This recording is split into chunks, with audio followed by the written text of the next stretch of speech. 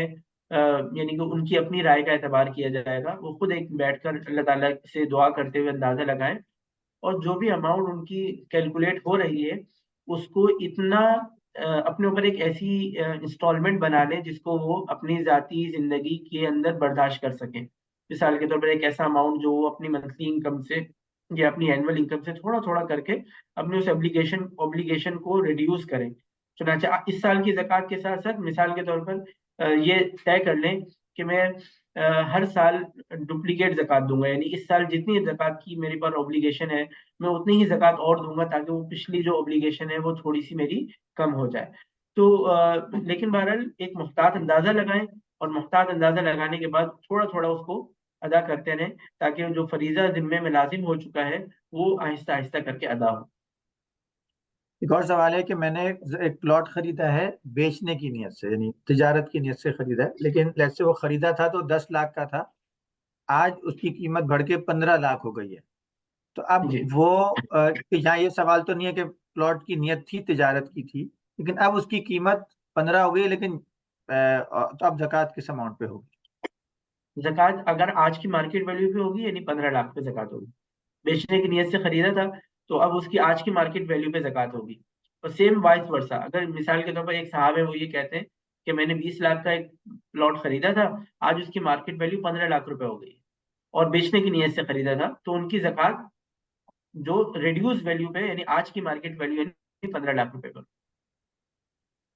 اچھا، ایک اور صاحب نے سوال پوچھا کہ میں نے کچھ پیسے امیگریشن کی نیت سے سیو کر کے رکھے ہیں کہ وہ پرابلی اس سے امیگریشن یا کام کرنا چاہتے ہیں مستقبل میں، تو کیا مجھے اس پیسے پہ جو میں نے ایک ضرورت کے تحت رکھے ہیں اس پہ بھی زکوٰۃ دینی ہے؟ دیکھیے زکوٰۃ کی جس تاریخ کو ادائیگی لازمی ہے تو مختلف حضرات یہ سوال کرتے ہیں۔ حج کے حوالے سے مجھے ایک صاحب ابھی تھوڑے دنوں پہلے سوال کر رہے تھے کہ ان کو حج پہ جانے کا پکا ارادہ ہے، لیکن ابھی تک انہوں نے حج کے آپریٹر کا فائنل نہیں کیا۔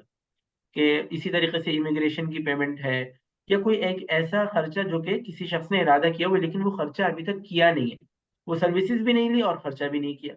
تو ایسی صورت میں وہ رقم چونکہ آج کی تاریخ میں ملکیت میں واقع ہے تو اس کے اوپر زکوٰۃ لاگو ہوگی اور اس پہ زکوٰۃ ادا کرنی ہے، کیونکہ آج ہم اس کے مالک ہیں اور مثال کے طور پہ فرسٹ رمضان آ چکی ہے تو فرسٹ رمضان کو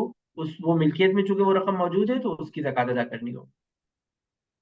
اچھا، ایک اور سوال ہے جو کئی حضرات نے کیا ہے کہ پروویڈنٹ فنڈ پہ کیا زکوٰۃ ادا ہوتی ہے یا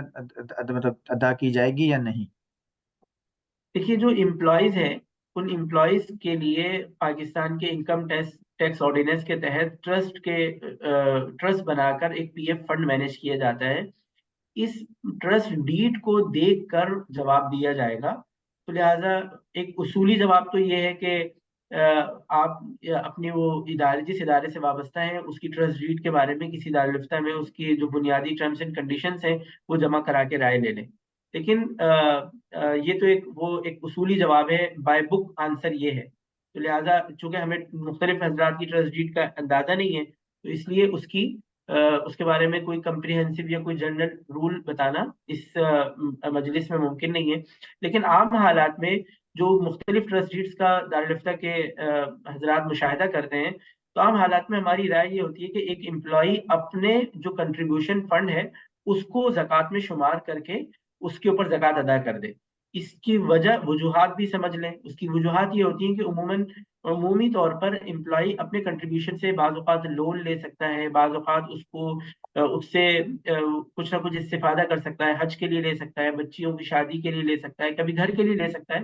تو گویا کہ کچھ نہ کچھ ذیلی یا لمیٹڈ قسم کا جو تصرف ہے، لمیٹڈ قسم کا جو استعمال کا حق ہے، اس کو اپنے کنٹریبیوشن کی حد تک کچھ نہ کچھ اس کو حاصل ہوتا ہے. تو لہٰذا اس کو ہم مشورہ یہ دیتے ہیں کہ وہ اپنے کنٹریبیوشن کی حد تک وہ زکوٰۃ اس پہ ادا کر دے. لیکن بائی بک آنسر یہ ہے کہ get your trust deed reviewed by Darul Ifta and seek your answer. ایک اور سوال کس نے پوچھا ہے کہ اگر میری سیلری ابھی ملی نہیں ہے لیکن میں نے یعنی آدھا مہینہ ہو گیا، رمضان شروع ہو گیا، تو وہ جو سیلری نہیں ملی اس کے اوپر کیا حکم ہے؟ جب تک سیلری موصول نہ ہو اس وقت تک وہ آپ کا ایسٹ نہیں ہے اور آپ کی اس ایسی سیلری کے اوپر ملکیت نہیں ہے. اگرچہ کمپنی کے اوپر آبلیگیشن ہے لیکن آپ کی اس کے اوپر ملکیت نہیں، لہٰذا آپ اس کے اوپر زکوٰۃ ادا نہیں کریں گے. اچھا، اسی طرح کئی حضرات نے ایک سوال مجھے پوچھا ہے کہ مختلف این جی اوز کا سوال پوچھا ہے، تو ہم نے اس پہ بات کر لی کہ مختلف این جی اوز کا یہاں پہ نام لے کے بتانا تو مناسب ہمارے لیے محدود ٹائم ہے کہ کس این جی او کا زکوٰۃ دینا دیں. لیکن آپ اگر اس این جی او کا شریعہ کمپلائنٹ سرٹیفکیٹ مانگتے ہیں، آپ یہ ان کی بیلنس شیٹ میں دیکھتے ہیں کہ وہ کسی سود کے معاملے میں ملوث تو نہیں ہے، اور مستند علماء کرام سے انہوں نے اپنی زکوٰۃ کے اور صدقات اور خیرات کے سسٹم کو چیک کرایا ہوا ہے، تو ان حضرات ان این جی اوز کے ساتھ آپ زکوٰۃ کا معاملہ کر سکتے ہیں. بہرحال اس میں ہم یہاں پہ ایک ایک این جی او کا نام لے کے یہ بتانا اس وقت ہمیں اس کی اجازت نہیں دیتا. اچھا، ایک صاحب نے پوچھا کہ میرے پاس موبائل فون ہے کافی مہنگا، اور اسی طرح میرے پاس بہت مہنگی گھڑی ہے، تو ان کی مالیت سے انہوں نے لکھا ہے 8 لاکھ روپے بنتی ہے، تو کیا اس کے اوپر زکوٰۃ ہوگی؟ جو اثاثے کسی بھی شخص نے چاہے کتنی ہی قیمتی ہوں استعمال کے لیے لیے ہیں، اسمارٹ واچ ہے، آئی فون ہے، لیپ ٹاپ ہے،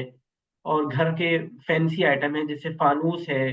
قیمتی گاڑی ہے، یہ ان ساری چیزوں کی جتنی بھی مالیت ہو، یہ اگر چونکہ استعمال کے لیے ہیں تو ان پر زکوٰۃ نہیں ہے. یہ استعمال کے اثاثے ہیں، ان کے اوپر زکوٰۃ نہیں ہے. اچھا، ایک اور صاحب نے پوچھا کہ جو گولڈ کا ریٹ کون سا لیا جائے گا؟ دیکھیے، جس تاریخ کو زکوٰۃ کی ادائیگی کی جا رہی ہے اس تاریخ کا جو ریٹ ہے وہ لیا جائے گا. اور اگر کسی شخص نے زکوٰۃ کا حساب کرنے کے بعد اس سونے کی زکوٰۃ کو اگلے کئی دنوں میں ادا کرنا ہے، مثال کے طور پر ایک صاحب ہے، انہوں نے رمضان میں زکوٰۃ کا حساب کیا لیکن انہوں نے زکوٰۃ ادا کی تقریباً 8-9 مہینے کے بعد، تو ایسی صورت میں ان کو چاہیے کہ وہ تھوڑا سا زیادہ ادا کریں، اس لیے کہ اب گولڈ کا ریٹ بڑھ گیا ہے. تو اصولی بات ہے وہ تو یہ ہے کہ جس تاریخ کو زکوٰۃ کی ادائیگی کی جا رہی ہے اس تاریخ کا ریٹ لیا جائے، یہ اصول ہے. لیکن یہ کہ اگر کسی شخص کو بار بار حساب کرنے میں مشکل ہو تو ایسی صورت میں اگر اس کو اس بات کی بھی ہم دارالفتہ کی طرف سے گنجائش بتا دی جاتی ہے کہ اگر وہ اپنے زکوٰۃ پیمنٹ ڈیٹ کا حساب کر کے بھی کر لے تو اس کی گنجائش ہے. لیکن اصول یہ ہے کہ فقراء کا حق یہ ہے کہ وہ جس تاریخ کو زکوٰۃ ادا ہو رہی ہے اس تاریخ کے گولڈ کا ریٹ لیا جائے. چنانچہ اس سے ایک اور سوال کا جواب ملتا ہے کہ اگر ایک شخص ہے، اس نے گولڈ کی 2 سال سے زکوٰۃ ادا نہیں کی یا کئی سالوں سے ادا نہیں کی، اور آج وہ زکوٰۃ ادا کرنا چاہ رہا ہے پچھلے 3 سالوں کی، 4 سالوں کی گولڈ کی، تو وہ آج کے ریٹ پہ زکوٰۃ ادا کرے گا یا پچھلے سالوں کے ریٹ پہ زکوٰۃ ادا کرے گا؟ اس کے بارے میں بھی دارالفتہ کا فتویٰ یہ ہے کہ وہ آج کے ریٹ پہ زکوٰۃ ادا کرے گا، اس لیے کہ فقراء کو جو زکوٰۃ آج مل رہی ہے تو لہٰذا ان کو آج کے ریٹ کے مطابق اس اثاثے کی زکوٰۃ ادا ہونی چاہیے. ایک اور سوال ہے کہ اجارہ سکوک پہ میں نے انویسٹمنٹ کی ہوئی ہے، تو انویسٹمنٹ اماؤنٹ پہ زکوٰۃ دوں گا یا کرایہ جو ملے گا اس پہ زکوٰۃ دوں گا؟ دیکھیے، اگر اجارہ جو سکوک ہے وہ اگر اس میں پہلی تو بات تو یہ ہے کہ اگر وہ ٹریڈیبل اس نے بیچنے کے لیے لیا ہے اور اس نے اس لیے لیا کہ میں کیپٹل گین کے پرپز سے لیا ہوا ہے، تو ایسی صورت میں اس کی ایک مارکیٹ ویلیو آ رہی ہوتی ہے. بعض اوقات وہ مارکیٹ ویلیو زیادہ بھی ہوتی ہے، بعض اوقات مارکیٹ ویلیو کم بھی ہوتی ہے، یعنی کہ جو اس کا بینچ مارک ریٹ ہے اس کے اوپر نیچے ہونے کی وجہ سے. تو ایسی صورت میں تو اس کی مارکیٹ ویلیو پہ زکوٰۃ ادا کی جائے گی. اور اگر وہ رینٹل یا کوپون حاصل کرنے کے لیے، جس کو ہم نے کہا تھا کہ ڈیویڈنڈ حاصل کرنے کے لیے لیا جا رہا ہے، تو ایسی صورت میں اس کی وہ ویلیو شامل کریں گے جس ویلیو کی جو زکوٰۃ ہے رینٹل ہے وہ اس کے اوپر ڈیو ہو چکی ہے، جو کوپون ڈیو ہو چکا ہے وہ زکوٰۃ میں شامل کریں گے اور اس کے اوپر زکوٰۃ کیلکولیٹ ہوگی اور زکوٰۃ ادا کی جائے گی. اچھا، ہمارا وقت بس ختم ہو رہا ہے، تو 2-3 سوال آخری ہم اور لیں گے اس پروگرام میں. ایک صاحب نے پوچھا ہے کہ میں یعنی جو کیلنڈر ہے 1 جون یا 1 جولائی یا 1 جنوری کو میں نے اپنی زکوٰۃ کی ڈیٹ طے کی ہے، وہ اسلامی کے حساب سے نہیں بلکہ جو ہمارا کنٹمپریری کیلنڈر ہے اس کو فالو کرتے ہیں. ان کا سوال ہے کہ کیا پھر میں 2.5% زکوٰۃ دوں یا اس میں کوئی ریٹ میں ایڈجسٹمنٹ کرنی ہوگی؟ دیکھیے اس میں چونکہ اس کے اندر 35 ایئرس کا ایک سائیکل ہے، اس تاریخ میں 35 ایئرس میں یا 34 ایئرس میں ایک جو قمری سال ہے وہ قمری سال آپ کا اسکپ ہو جاتا ہے. تو لہٰذا اگر کوئی شخص اس کیلنڈر کے مطابق زکوٰۃ کی رقم ادا کر رہا ہے تو ایسی صورت میں اس کو چاہیے کہ وہ احتیاطاً 2.58 یا 2.5 مجھے بھی ایگزیکٹلی 2.58 ہے غالباً 2.58% کے مطابق وہ زکوٰۃ کی رقم ادا کرے گا. جی 2.58%. یعنی آپ نے کہا کہ تھوڑا سا وہ بڑھا کے کرے تاکہ وہ تھوڑا 10 سا دن جو بڑھا کے ایکسٹرا ہیں جی اس کا بھی وہ زکوٰۃ نکال لے اور زکوٰۃ پروپورشنیٹ دے دے. جی جی اچھا، ایک اور سوال ہے 2.58%. کہ ایک صاحب ہیں جن کے پاس کچھ سونا تو ہے لیکن آج کل ان کی آمدنی نہیں ہے، بہت وہ مطلب مشکل میں گزارا کر رہے ہیں، تو کیا پھر وہ زکوٰۃ دیں گے یا وہ زکوٰۃ لے سکتے ہیں؟ اگر کسی شخص کی ملکیت میں سونا موجود ہے تو اس کے اوپر اوریجنل جو شریعت کا حکم لاگو ہوتا ہے وہ یہ ہے کہ وہ اس سونے کو تھوڑا سا بیچ کر، جتنا اس کے اوپر زکوٰۃ لاگو ہو رہی ہے اتنا بیچ کر زکوٰۃ کی رقم ادا کرے. اور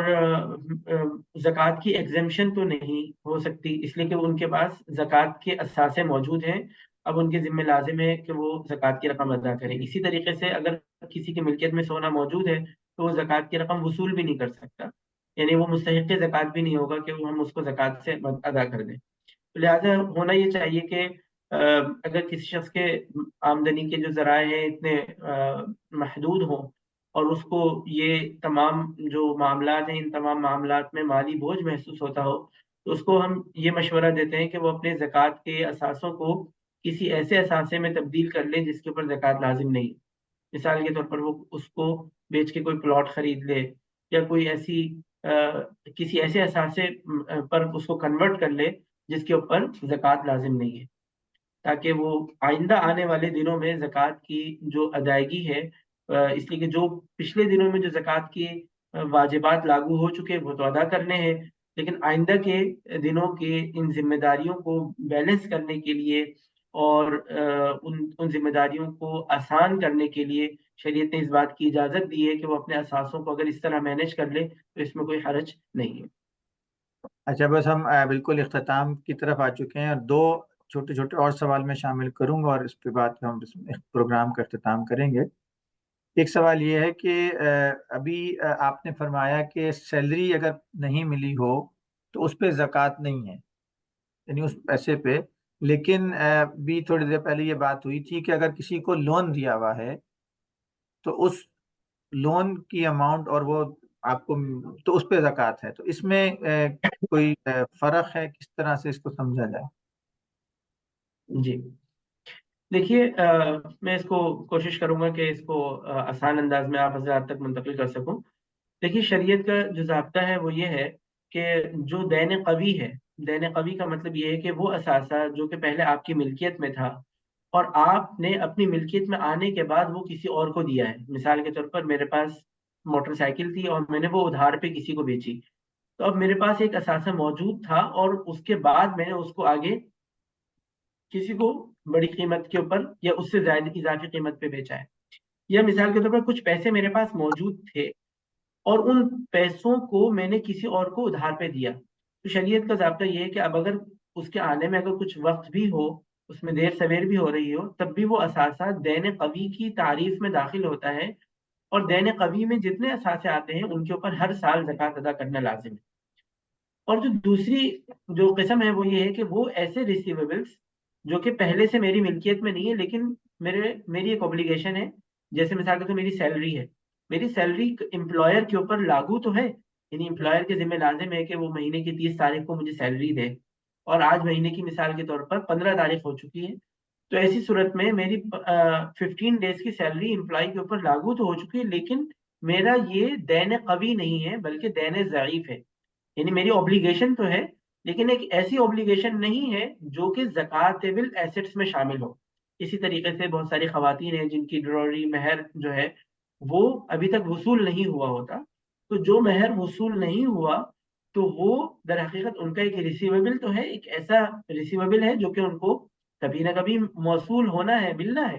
لیکن وہ ایک ایسا ریسیویبل نہیں ہے کہ اس کے اوپر ان کو ہر سال زکوٰۃ دینی ہو. لہٰذا جب ملے گا اس کے بعد ہی زکوٰۃ دیں گے، سیلری بھی اور اسی طریقے سے مہر.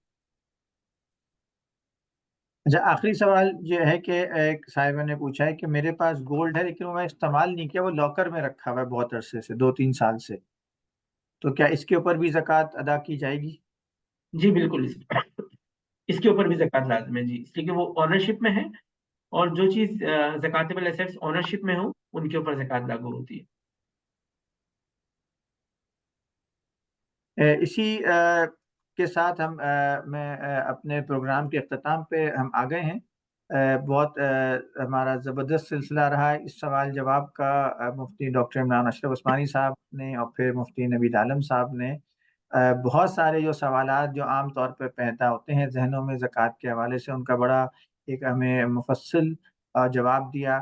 اور ہماری بہت ساری الجھنیں زکوٰۃ کے حوالے سے نہ صرف آسان ہوئیں بلکہ ہمیں یہ دین کا علم بھی حاصل ہوا کہ ہم کس طرح سے اس اپنے زکوٰۃ کے فریضہ کو نیک نیتی کے ساتھ ادا کر سکتے ہیں. سوالات کی ایک ابھی اور بھی کافی لمبی لسٹ ہے ہمارے پاس، لیکن وقت کی طرف سے ہمیں اجازت نہیں ہے، تو ہم اس ویبینار کو انشاءاللہ یہاں پہ اختتام کی طرف لے کے جاتے ہیں. ہماری کوشش ہوگی کہ ہم یہ ویبینار میزان بینک کی فیس بک پہ اس کی ریکارڈنگ آپ کے لیے اویلیبل ہوگی، آپ اس کو سن سکتے ہیں، اپنے دوستوں کو، اپنے احباب کو اس کو ریفر کر سکتے ہیں تاکہ وہ بھی ان مسائل کو سیکھیں اور زکوٰۃ کا جو ہمارا شرعی طریقہ ہے اس کے مطابق زکوٰۃ ادا کریں. انشاءاللہ ہم دوبارہ ایک اور اس طرح کے سیشن میں آئیں گے اور کوشش کریں گے کہ جو آپ کے سوالات اور ہیں زکوٰۃ کے حوالے سے یا رمضان کے حوالے سے، ان کو بھی ہم اپنے آئندہ کے ویبینار میں شامل کریں. کوئی اختتامی بات اگر آپ مفتی صاحب آپ کہنا چاہیں تو ہم کوئی آخری کلمات آپ کی طرف سے. جی، اللہ تعالیٰ کا بڑا فضل ہے کہ اللہ تعالیٰ نے ہمیں ایک ایسا خوبصورت دین عطا فرمایا ہے کہ جو کہ سوسائٹی کے ہر شعبے کی کیئر کرتا ہے، اور زکوٰۃ کا فریضہ بھی انہی مسائل میں سے ہے کہ اگر ہم اہتمام کے ساتھ اس فریضے کو ادا کریں اللہ تعالیٰ کی رضا کو حاصل کرنے کے لیے، تو یقیناً اس میں ہمارا معاشرتی یعنی دنیاوی فائدہ بھی ہے اور اخروی فائدہ بھی ہے. تو ہمیں چاہیے کہ ہم اپنی زکوٰۃ کی حساب میں بھی بہت محتاط رہیں اور اس کی ادائیگی میں بھی، یعنی حساب کرتے وقت بھی بہت اہتمام کے ساتھ حساب کریں تاکہ کوئی چیز ایسی رہ نہ جائے جو کہ حساب کرنے کے میں شامل ہونی چاہیے وہ رہ نہ جائے. اور جب ادا کر رہے ہوں تو اس وقت بھی مستحقین کو تلاش کر کے جن لوگوں کو وسائل محدود ہیں اور مشکلات کا سامنا ہے، ان کو مشکلات سے نکالنے میں ہماری جو زکوٰۃ کی رقم ہے وہ کام آئے. اور اسی کے ساتھ ہم اپنے اس سیشن کا اختتام کرتے ہیں، اور اللہ تعالیٰ سے دعا گو ہیں کہ اللہ تعالیٰ ہمیں دین کے اوپر مکمل عمل کرنے کی توفیق عطا فرمائے، اور ہمیں دنیا میں بھی ہمارے لیے بھلائیاں عطا فرمائے، اور آخرت میں بھی اللہ تعالیٰ ہمیں سرفراز فرمائے. آمین. بہت شکریہ مفتی نوید عالم صاحب اور ڈاکٹر عمران اشرف عثمانی صاحب جنہوں نے ہمیں پہلے جوائن کیا تھا. اس کے ساتھ ہم اس ویبینار کے اختتام کے طرف آتے ہیں. یہ دین کا سیکھنا، دین کو سکھانا، یہ ایک بحیثیت طالب علم ہمارا ایک ذمہ داری بھی ہے، اور میزان بینک کی کوشش بھی ہے کہ اس اہم فریضہ کو، جو اسلامی معیشت کا ایک بہت اہم ستون ہے، اس کے بارے میں زیادہ سے زیادہ آگاہی مہیا کی جائے تاکہ ہم لوگ اپنے اس اسلامی فریضے کو ادا کر سکیں۔ اس کے بارے میں مزید معلومات آپ مختلف کتابوں سے بھی حاصل کر سکتے ہیں۔ یہ ایک ایسا شعبہ ہے جس میں بہت سارے سوالات پیدا ہوتے ہیں، اور میں تمام ناظرین سے اور پارٹیسپینٹ سے یہ ارج کروں گا کہ آپ اس کے بارے میں مزید بھی اپنی اسٹڈی کو جاری رکھیں۔ سوالات، مختلف کتب ہیں جو اسلامک زکوٰۃ کے اصولوں کے بارے میں ہمیں آگاہی دیتی ہیں، اس سے بھی آپ مزید رہنمائی حاصل کر سکتے ہیں، اور اس طرح کے سیشنز انشاءاللہ میزان بینک آپ کے لیے مستقبل میں بھی لاتا رہے گا۔ تو بہت شکریہ، اس دعا کے ساتھ کہ اللہ تعالیٰ ہماری ان ایفرٹس کو قبول کرے، ہمیں صحیح معنوں میں اللہ کی رضا کے لیے اسلام پر چلنے کی توفیق عطا فرمائے، اپنے معاملات کو، اپنی زندگی کو اسلام کے خوبصورت اصولوں پہ عمل کرتے ہوئے گزارنے کی توفیق عطا فرمائے، تاکہ اس میں ہمارے لیے دنیا اور آخرت دونوں کی بھلائی ہو۔ بہت شکریہ۔ السلام علیکم ورحمۃ اللہ وبرکاتہ۔